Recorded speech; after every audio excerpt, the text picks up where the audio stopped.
Who hired you? You're not even sober. Whenever I see a movie marketed with nonsensical action and a premise that seems to not give a shit, you can't help but think about how Bullet Train essentially mastered that idea.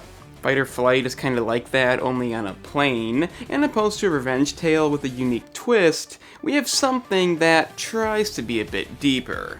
Don't get me wrong, that's okay, but considering a lot of this movie is dumb action, and the plot is beyond predictable, it does feel somewhat disjointed when we go from child labor to Josh Hartnett taking out assassins with a fucking chainsaw.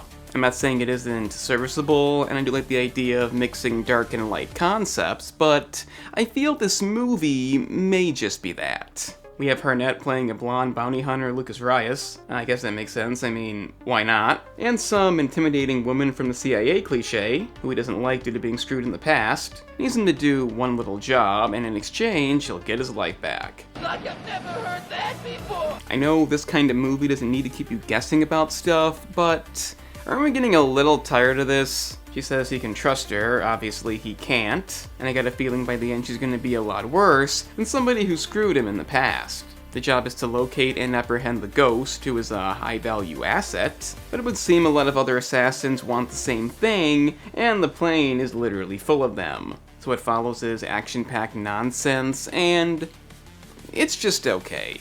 I mean, let's face it, the action is what draws you in, and it's entertaining, but not exactly enough to carry it. It's purely chaotic, there's no memorable bad guys like in Bullet Train, and even something like Love Hurts had more entertaining fights. Josh Hartnett has garnered some praise in this. I'd say he's definitely solid, but I wouldn't say groundbreaking. More so what a movie like this needs. He succeeds at the not caring but still good-hearted tone, so I guess well done there. The combination of him and the insanity lead to a few memorable kills, many involving seats. And again, who could go wrong with the fucking chainsaw? The comedy really is a plus here too, it knows how to mix that in, and some of the ideas are complete gold. The pilot's discussing how they might become famous, the first assassin is an absolute riot, as is his death, but getting back to the idea of not very well thought out action scenes, even the assassins aren't that interesting. It's quantity over quality, but the way I see it, that's an excuse not to think as much. Without an engaging narrative, it gets old toward the end, and the spoilers are hardly even that. I mean, yeah, you don't expect the flight attendant to be the ghost, but from that point on, you know where the plot's going. CIA woman cliché is obviously corrupt, she's the reason Reyes is being hunted, and you surely didn't guess that she won't be redeemed toward the end. Like I said, I can forgive that stuff, it's not needed, but unlike Bullet Train, there's nothing to put together here. Obviously the ghost is not bad, she wants to stop slave labor, that's the main thing going on here.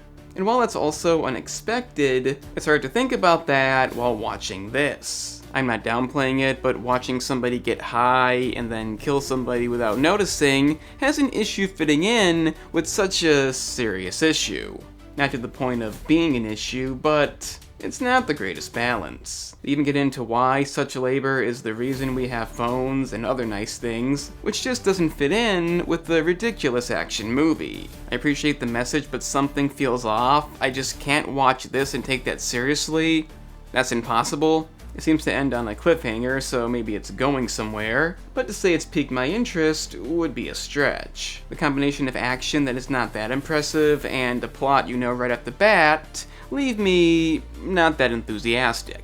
I don't get the subject matter in this setting, it feels unnecessary, and that kind of thing really shouldn't. Early reviews mean little to me, but in this case, I would say the analyst doesn't satisfy as easily. Hartnett does do a great job, I wouldn't call it amazing, but it is quite good, and the supporting cast is also quite satisfying. Wouldn't say they bear mentioning too much. Isha, aka the Ghost, is fine. CIA woman cliché is unlikable enough. And anybody in this going for comedy is really putting the work in. This will have you laughing, that's a guarantee. It's definitely fun to watch. A lot of the acting is great, but keeping you engaged, that's another story. I'm curious to see how this movie fares, or if it possibly gets a sequel. I guess I'd be down for that, but I wouldn't say overly excited, so let me know what you think down in the comments. If you enjoyed, please do share this. The like button is highly appreciated, as is subscribing. And the gaming channel is an option too for the same stuff with games. There's a link in the description.